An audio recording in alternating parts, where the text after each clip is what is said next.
Bienvenue dans ce tout premier épisode de l'année 2026 de la chronique Sensiblement Vous. Je suis ravie de vous rejoindre dans les radios de Studio Oloron à la Friche, les tout nouveaux locaux. Et donc, nous allons entamer cette nouvelle année avec plein de nouvelles chroniques. Après une petite pause nécessaire en fin d'année 2025, je suis donc de retour et nous allons aborder toujours plus de sujets utiles pour mieux comprendre et gérer votre sensibilité. Si vous écoutez cette chronique pour la première fois, je me présente, je m'appelle Noémie Pruvot et je suis praticienne holistique. Mon objectif est de vous accompagner dans la compréhension de votre sensibilité pour ne plus la voir comme un handicap, mais comme une vraie qualité. Aujourd'hui, nous allons tordre le cou aux idées reçues sur l'hypersensibilité.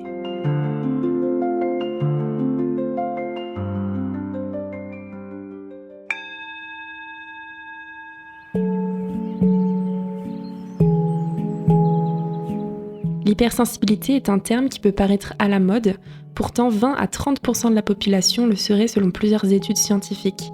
Ce n'est pas étonnant donc que de nombreuses personnes se reconnaissent à travers ces descriptions et que nous nous retrouvons un peu partout. Pourtant, de nombreuses idées reçues circulent encore en masse, ce qui peut rebuter certains, comme moi à l'époque, de se pencher plus sérieusement sur le sujet. C'est bien dommage car le fait de simplement poser des mots sur ces mots est souvent une grande source d'apaisement et de soulagement pour ces personnes qui souffrent de leur haute sensibilité. C'est pourquoi aujourd'hui, je vous propose de tordre le cou à tous ces clichés. Idée reçue numéro 1, l'hypersensible est trop fragile. Alors là, je vous arrête tout de suite. Non, l'hypersensible n'est pas un vase en porcelaine prêt à se casser au moindre choc. Cette image de fragilité est complètement fausse. Imaginez votre système nerveux comme un radar très fin. Il capte des signaux que d'autres ne perçoivent pas. Et cela, c'est une force incroyable.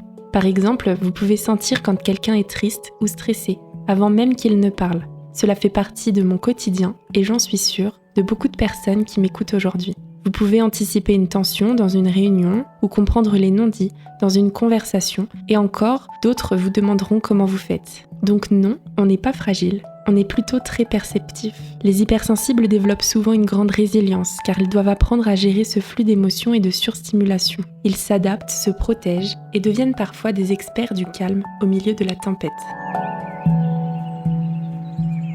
Idée reçue numéro 2, l'hypersensible est timide ou introverti. Beaucoup pensent que si vous êtes hypersensible, vous évitez le monde, vous ne savez pas parler aux gens et vous restez dans votre coin. Mais là encore, c'est bien faux.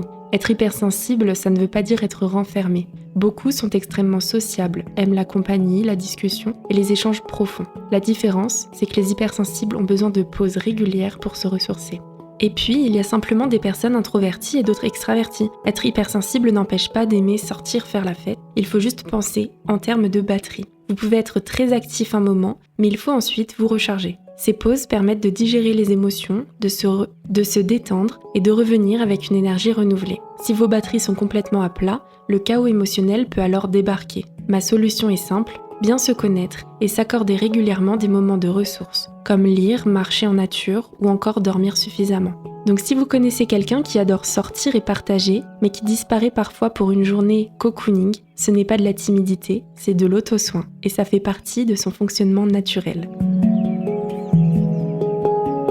Idée numéro 3, l'hypersensible est trop émotif. Oui, les émotions passent vite au premier plan. Oui, un film, une publicité ou même un compliment peuvent déclencher une véritable tsunami intérieure. Tout comme une petite remarque d'ailleurs. Mais encore une fois, ce n'est pas de la faiblesse, c'est une richesse. Pourtant, aujourd'hui, si un reproche est bien trop souvent fait à une personne hypersensible, c'est d'être trop sensible, prendre trop à cœur les choses, être trop susceptible. Alors qu'être hypersensible, c'est avoir la capacité de ressentir profondément. Cela ne concerne pas seulement la tristesse ou la joie, c'est également une acuité sensorielle et émotionnelle. Vous pouvez être touché par une musique, un paysage, un geste, une odeur, des choses qui passent inaperçues pour d'autres. Cette intensité émotionnelle peut parfois être épuisante, surtout si on ne sait pas la gérer.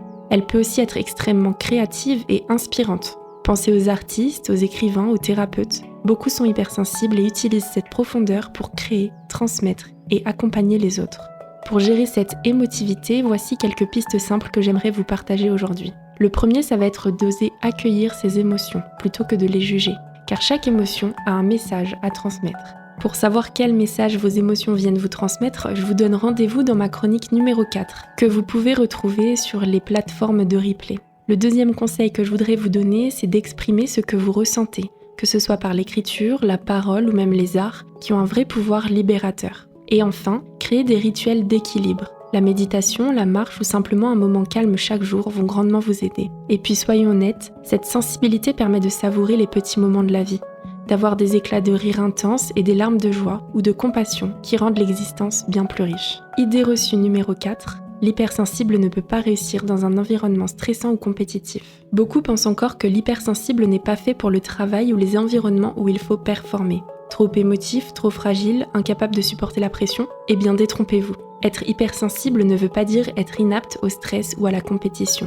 Au contraire, vous pouvez développer des stratégies efficaces et utiliser votre sensibilité pour percevoir des détails, des opportunités ou des signaux que d'autres ne remarquent même pas. Cela vous permet souvent de prendre des décisions plus justes, même sous pression. Par exemple, un manager hypersensible peut détecter une équipe qui est surmenée avant même qu'elle ne le dise et peut agir du coup pour prévenir un burn-out. Un entrepreneur peut lui anticiper les besoins de ses clients ou détecter des tendances grâce à son intuition. Le stress et la compétition existent, mais l'hypersensibilité peut devenir un véritable atout si vous reconnaissez vos limites, vous organisez et utilisez votre perception fine comme un avantage plutôt qu'un handicap.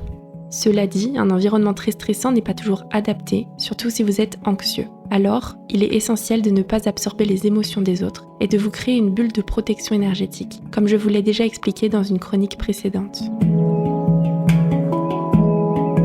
L'hypersensibilité n'est donc pas un défaut à corriger ou à cacher, au contraire, c'est une force que l'on peut appréhender et connaître pour la canaliser. Comprendre ses réactions, reconnaître ses limites et ses besoins permet de mieux se protéger, mieux communiquer et vivre pleinement sa vie sans culpabilité. Alors voici une petite question que vous pourriez vous poser. Et si vous arrêtiez de vouloir normaliser votre sensibilité et que vous commenciez plutôt à la célébrer, comment cela changerait-il votre vie ? Noémie, comment aider les hypersensibles anxieux à ne pas absorber le stress de son environnement ? Pour aider un hypersensible anxieux à ne pas absorber le stress de son environnement, la première chose, c'est de prendre conscience de ce mécanisme. Comprendre que certaines émotions ou tensions ne sont pas les nôtres, mais viennent de l'extérieur, c'est déjà un grand pas.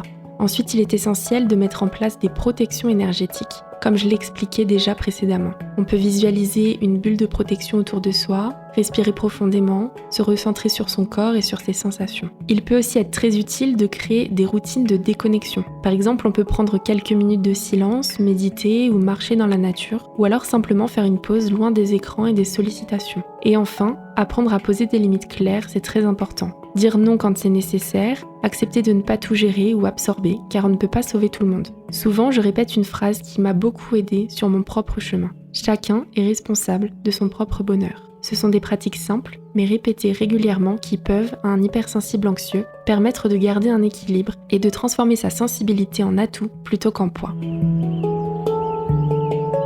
Quels conseils donnerais-tu aux proches d'une personne hypersensible pour mieux la comprendre et la soutenir ? Pour les proches d'une personne hypersensible, le premier conseil, ce serait d'écouter et d'observer. Il ne s'agit pas de chercher à réparer ou juger les réactions, mais simplement de comprendre qu'elle ressent plus intensément. Parfois, un mot, un geste ou une situation qui peuvent sembler anodines pour vous peut déclencher en fait une émotion forte chez cette personne hypersensible. Ensuite, il est important de respecter ses besoins et ses limites, que ce soit un besoin de calme, de solitude ou de pause pour se ressourcer. Offrir de la patience et de la tolérance permet de créer un environnement sécurisant où la personne hypersensible peut exprimer ses émotions sans culpabiliser. Enfin, je vous invite à vous tourner vers vous-même et à explorer vos propres émotions. Si vous vous sentez mal à l'aise ou déstabilisé par les réactions parfois débordantes d'une personne hypersensible, cela peut être un effet miroir. Ces réactions mettent souvent en lumière des émotions ou des zones sensibles chez vous que vous n'êtes pas encore à l'aise d'accueillir. Alors prenez ce moment comme une invitation. Qu'est-ce que les réactions de l'autre viennent révéler chez vous ? Comment pouvez-vous accueillir ces émotions pour vous comprendre et par ricochet mieux accompagner cette personne hypersensible ?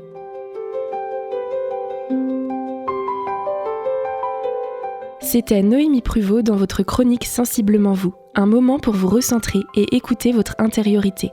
Merci d'avoir partagé cette parenthèse avec moi. Retrouvez-moi sur les réseaux sociaux où vous pouvez me poser les questions que vous souhaitez que j'aborde dans les prochaines chroniques. Je vous dis à la semaine prochaine pour continuer ensemble ce beau voyage intérieur. Prenez soin de vous, en douceur, en conscience et toujours avec bienveillance.